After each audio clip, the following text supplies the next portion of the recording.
Hey fam, hey, welcome back to my channel. It has been a minute, but I wanted to make sure that I wasn't just making commentary about things that other influencers had been talking about over and over. Did I do a rewatch? I sure did. But there were so many people talking about rewatches, I wanted to come back fresh and ready for season 18. Now, if you've been following, season 18 of SisterWives will be coming on beginning this Sunday, so 4 days away. And I can already tell y'all there's going to be so much comedy. Now, I will tell you that in my time away, I found some new names for Cody and Robyn, and I'm going to reveal those on Sunday. So please come back and stay tuned because this is good. This is good. Now, what I did want to talk about was that this week and last week, since they dropped the 2 trailers for the season, there have been a lot of different things dropping. We have had interviews, we've had articles, we've had clips, we've had little teasers, we've had a lot of stuff. So the one that I want to talk about today came out in People magazine and featured who? Our favorite, not Robyn. Like I said, I'm going to reveal the new name that I have for her this season on Sunday, so come back. But they actually got her to sit down for an interview and talk about how she's been feeling since the family broke up. Let's take a listen, and we'll be right back. Sit on a porch with my sister wives, with our kids and our grandkids. Cody's remaining wife, Robyn, is reflecting on the unique position she finds herself in. The wife left standing. Mm-hmm. That's what Cody calls me, the wife left standing.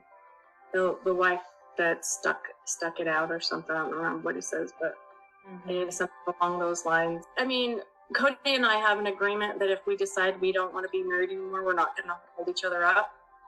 But I never thought that I wanted to leave the marriage. No. The wife left standing, or whatever it is that Cody says. She couldn't remember. You know, Robyn, I'm going to say this to you. I think that you actually like that Cody calls you the wife left standing, because we have seen that since season 1, this is what you've always wanted. Now you can pretend, you can cry, you can pontificate about the fact that you would never do anything to hurt this family. You even had a great dramatic show of emotion sitting on the bench. And if you've seen the trailer, you know that this is maybe after Mary tells them this is not what she wants. She's not going to be around. And you sit there, I wanted to be sitting on the porch with, yeah, but Robyn, here's the thing. As a lot of us have said, you have done absolutely nothing to make that dream a reality. You wouldn't let Christine watch your children. You wouldn't let any of them watch your children. You hired a nanny, okay? Number 1.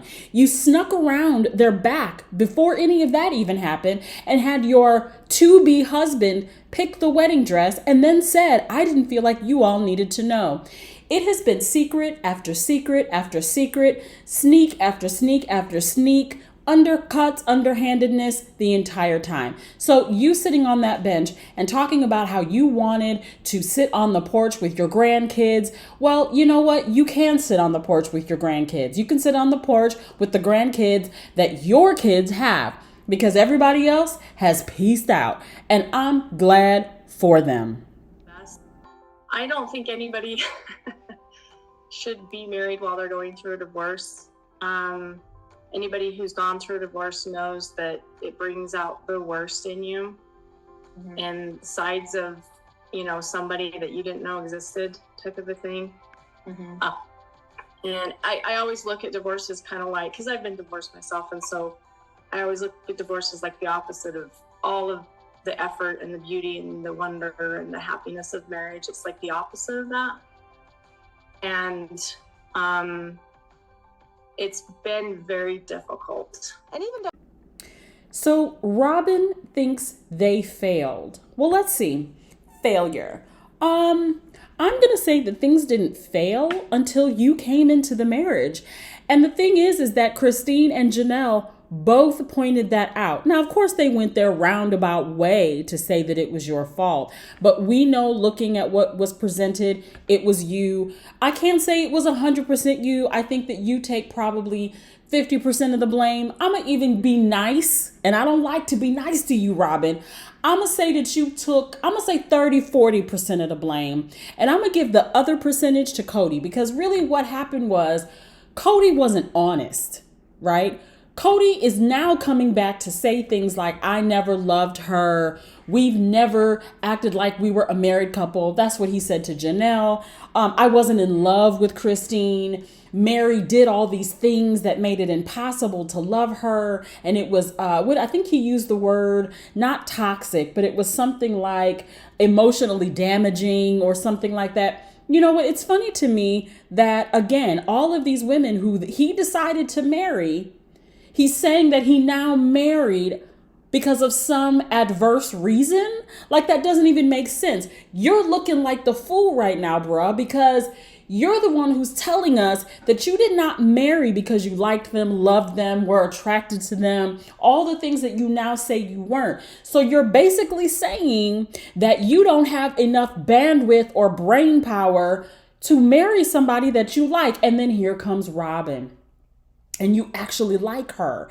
You think she's pretty, she's slim, she's the kind of the trophy wife until now. We're going to get to that. So here's this person that you actually like. So then what do?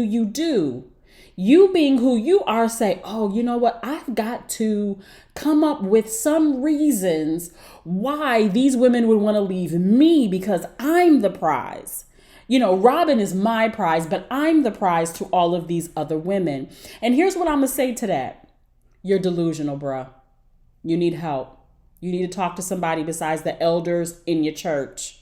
Don't even talk to your friends, because your friends, I've heard what your friends have to say, and they ain't telling you the truth. You need to get some friends like me. You need to have me as a friend to look at you and say, bruh, you messed up. You messed up from the moment you brought that woman into your marriage. And to say that you think you failed because you couldn't keep your family together. Robyn, you failed because this doesn't work. Or it works under the guise that it's always been presented, which still doesn't work. But I know y'all, the brain ain't braining. So you probably haven't thought that far ahead. You probably don't even have that much space. So I'm going to give you that. I'm going to give you that you probably don't have the wherewithal to put two and two together. Let's keep going. Robyn says she's been keeping her focus on her children. My biggest thing right now, the only thing that kind of keeps me going, is my kids. And just seeing how well they're just sort of figuring this out. And they're dealing with their own heartache and pain about it, but they're also, they're really great kids. And so I just think about that a lot, and I focus on them. And if any of the other children, want to be in our life, then I open my arms. My arms are open completely. And I just, it's weird because, like, all these years with the family, I had a future in my mind. I saw it every night as I fell asleep. I was always focused on being out on our property together, and I could see us all out there in my mind. And like, now I don't know what my future is. It's a weird thing to say, and it's a weird thing to admit. It's a hard thing to admit, but right now, like, I'm trying to sort of find my future, if that makes any sense. Okay, y'all, listen. She said that she has now just been focusing on her kids. I'm going to go back in the recesses of my mind, and I'm going to pull up to the front that you have always only focused on your children. Okay. And I don't think that's going to change much.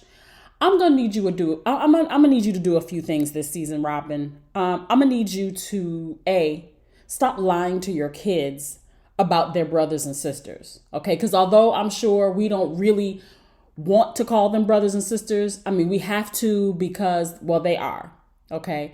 Even though they've been made to feel like they're not really a part of you and Cody's little family over here, they are still those kids' brothers and sisters. So I'm going to need you to stop acting like your kids are better than their brothers and sisters. So number one, I'm going to need you to stop lying to your kids about their brothers and sisters. Also, I'm going to need you to stop telling your kids or treating your kids as if they are above or better than the other children, because I mean they're not new to this, right? They grew to this. You still the newbie. You're gonna always be the newbie. Your kids are gonna be the newbies. That's how it's gonna be. Just because you ended up with a deadbeat daddy don't mean that they know what's going on, right? Because like you said, they have never had the experience of polygamy. They have had the experience of a monogamous marriage. And I'm gonna need you, let me just add one thing I'm gonna need you to do. I'm gonna need you to learn how to pronounce the word monogamous. There is no T at the end of monogamous. I'm gonna need you to do that. Okay, so back to the real list. Number 3, I'm gonna need you to try just a little bit harder to stop with the fake tears. Just stop. Like, we all know they're fake. We see that they're fake. We've called out that they're fake. Just stop. I don't think there's a chance of that happening, because even in this interview for People magazine, you said kids and you tried to act like you did the clearing your throat thing and starting to cry. And I was like, oh dear Lord, we going to have more of your fake tears this year. The last thing I'm going to need you to do is I'm going to need you to wake up from the dream that you are living in. And by that, I mean this. Stop making it seem as if these women just woke up one day and decided to leave. Stop pretending that these children have no reason not to like you. You say that you welcome kids with an open arm, or you welcome the kids to you with open arms. No, you don't, Robyn.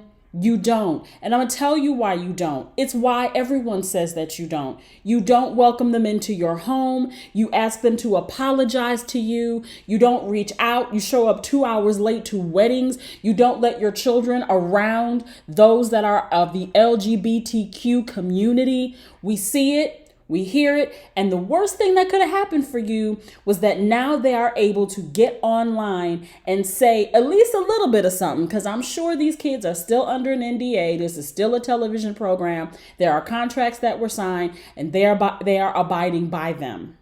Okay? We know that you talk about them behind their back, because if not, your daughter would not have gone to school last year and created a scenario based on what was really going on in your home. Those are the things I'm going to need you to do. I'm not holding my breath that you're going to do them. But please stop lying. Stop lying and saying that you welcome these children into your home, because you don't. And they are telling the truth about that. Cut it out. All right, y'all. That's all I got. She done ran my blood pressure up and the season ain't even started yet, child.